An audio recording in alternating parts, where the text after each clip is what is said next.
Hello, you're watching Shalom World News. I'm Rory McLennan coming to you from Glasgow, Scotland. Here are the latest headlines from around the world.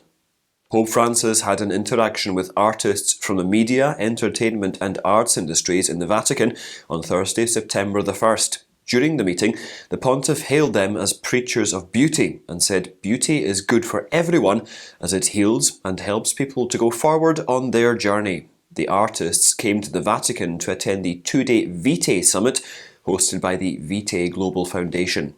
They discussed their role in promoting a cultural transformation that promotes the common good, universal values, and a culture of encounter. During the meeting held in Casina Pio IV Villa, the Pope told them that they need to reach out to young people and communicate the message of the gospel and share stories of witnesses.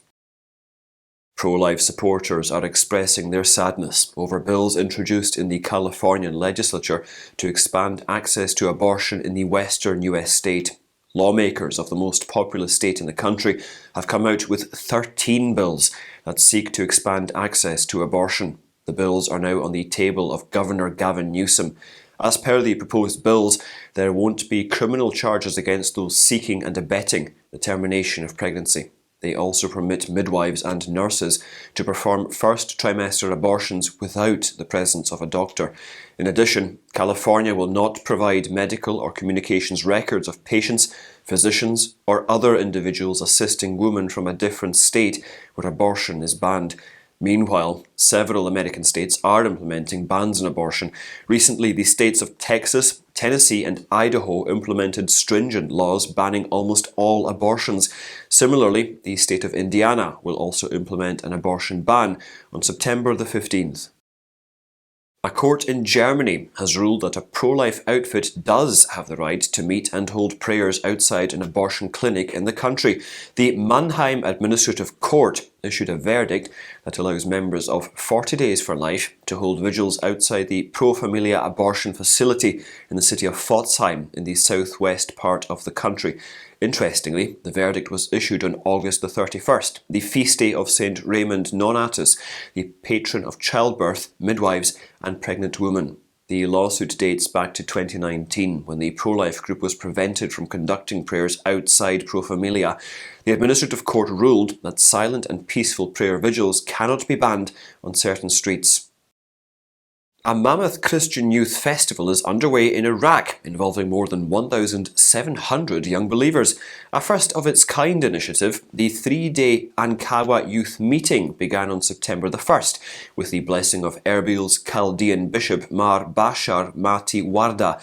It was attended by youth from all regions of the country. Sponsored by Pontifical Charity Aid to the Church in Need, the youth gathering in Erbil includes mass, confession, retreats, seminars, debate, catechesis and Christian doctrine. It is the biggest gathering since the initiative was started in 2013, and this year's theme is For a Synodal Church. The organiser of the youth gathering, Father Dankajula, told Aid to the Church in Need that such events are important for the recovery of the Church in Iraq, following the occupation of the Islamic State from 2014 to 2016. That was a time when Christians and Yazidis suffered brutal persecution amounting to genocide.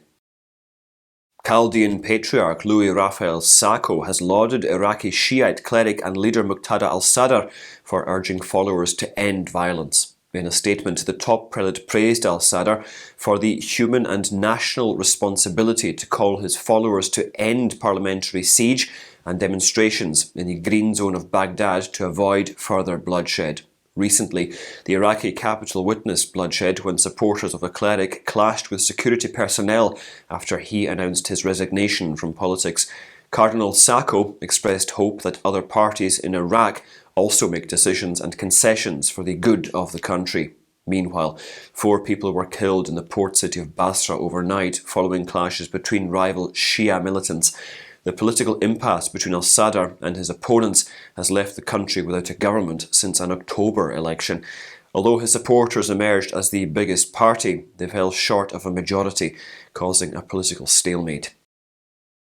The Catholic Church and pro-life advocates in Spain have decried the Council of Ministers' decision to allow girls aged 16 and above to get abortions without parental consent. Archbishop Luis Arguello Garcia of Valladolid, the General Secretary and the spokesperson of the Spanish Episcopal Conference, criticised the government-backed law. Condemning the legislation, Archbishop Garcia said on Twitter that abortion is never a right and that the bill's content is symptomatic of a way of governing. The Spanish government drafted the Organic Law on Sexual and Reproductive Health on August the 30th. The proposed legislation removes the compulsory 3-day reflection period for women seeking an abortion. In the United States, a Catholic nurse has been fired for refusing to provide abortion-inducing drugs to clients. Nurse Paige Casey was fired by MinuteClinic Diagnostic in Virginia for adhering to her faith. The firm, which is part of the CVS pharmacy chain, sacked Casey 2 days after hiking her salary for exemplary performance. Casey had filed a written conscientious objection to refuse to prescribe abortion medication to her patients, citing her Catholic faith. She had been working with MinuteClinic Diagnostic for more than 3 years. On behalf of Ms. Casey, the Alliance Defending Freedom, or ADF, which is a Christian legal defence outfit, filed a lawsuit. The plaintiff argued that it was not the first time that Casey had refused to facilitate abortion, adding that from last year her employers stopped respecting her rights. In the Philippines, Catholic nuns who have been charged with abetting terrorists have said that they are peace builders who are trying to address the cause of conflict and unrest. The nuns, who are part of the rural missionaries of the Philippines, issued a statement on Tuesday denying the charges levelled against them. They said that their mission is to work in far-flung parts of the country where there is armed conflict. The nuns have said that they are unapologetic and unwavering in their commitment to serve in poor areas. In the statement, they further said that bringing services and supporting grassroots leaders can help solve community issues and bring about change and development. The Justice Department filed criminal charges against 16 rural missionaries of the Philippines, including 5 nuns, accusing them of providing financial help to the banned New People's Army. A Catholic prayer and meditation app has clocked over 3.75 million downloads since its inception in 2018. The Hallow app has facilitated over 100 million prayers across 150 countries and allows users to personalize their prayer experience. The app was created by 29-year-old Alex Jones of Chicago, Illinois.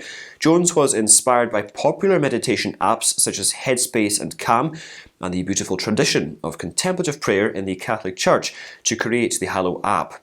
Married with 2 children, Jones says that throughout the week, the application helps believers cultivate a consistent habit of prayer in a structured manner. In 2 separate proceedings, the Supreme Court of Pakistan has granted bail to 3 Christians accused of blasphemy. In the first case, the judges granted bail to Salamant Mansa Masih, who was charged under 3 articles of the Criminal Code which constitute the blasphemy law. Masih and his co-worker Harun Ayub were arrested after 4 Muslim students filed a complaint on charges of preaching Christianity and offending Islam. Ayub was released on bail in February in 2021. In the second case, 2 Christians, Patras Masih and Pastor Raja Waris of Lahore, were released on bail on the advice of the High Court judges. And those are your latest headlines. Do join us again next time for more. And remember, you can also visit swnews.org for more updates. Shalom.